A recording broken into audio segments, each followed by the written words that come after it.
C'est la rentrée, on a hâte de retrouver les terrains, les amis, les collègues et voir les modifications des lois du jeu pour tout mettre en place pour la saison 2024-2025.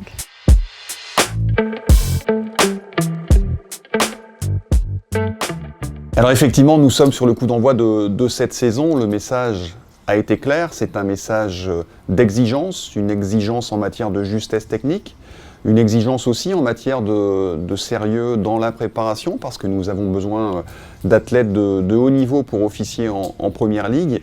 Et puis nous sommes véritablement à un moment clé de l'évolution du football féminin professionnel.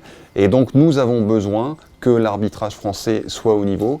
Et donc c'est le principal message que j'ai pu adresser aux arbitres élites. Ça fait 2 mois et demi, un peu plus de pause pour les arbitres. Et la rentrée, c'est aussi signe de tests vidéo, de tests physiques et donc forcément de nouvelles lignes techniques qui sera demandées aux arbitres pour la saison 2024-2025. Je suis montée en D1 en février 2020.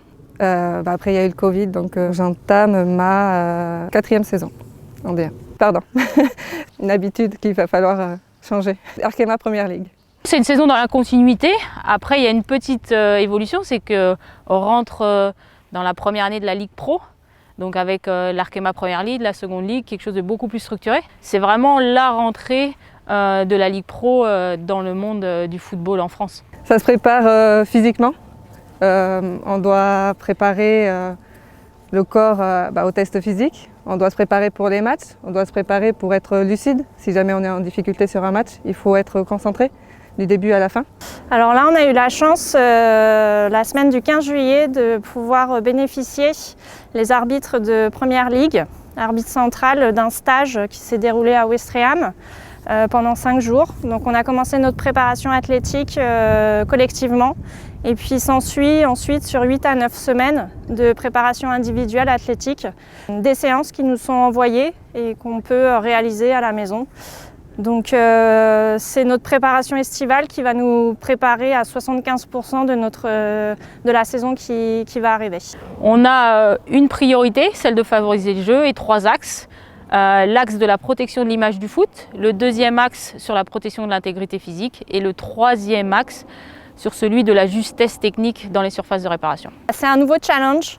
En tant que promu de Première Ligue, je vais pouvoir découvrir de nouvelles expériences, arbitrer de nouvelles équipes en tant qu'arbitre central et puis continuer en tant que 4e arbitre. Un challenge qui me tient à cœur parce que j'ai dû faire un choix au mois de juin parce que j'ai été promu en Première Ligue Arkema, mais j'ai également obtenu mon master professeur des écoles ainsi que mon concours. Je ne peux pas enseigner au mois de septembre en tant qu'enseignante et j'ai fait le choix de ma passion en tant qu'arbitre et de réintégrer mon centre hospitalier pour un mi-temps au sein des ressources humaines. La Ligue de football féminine professionnelle, c'est une nouvelle étape. Ça va donner un cran supplémentaire au niveau du foot féminin.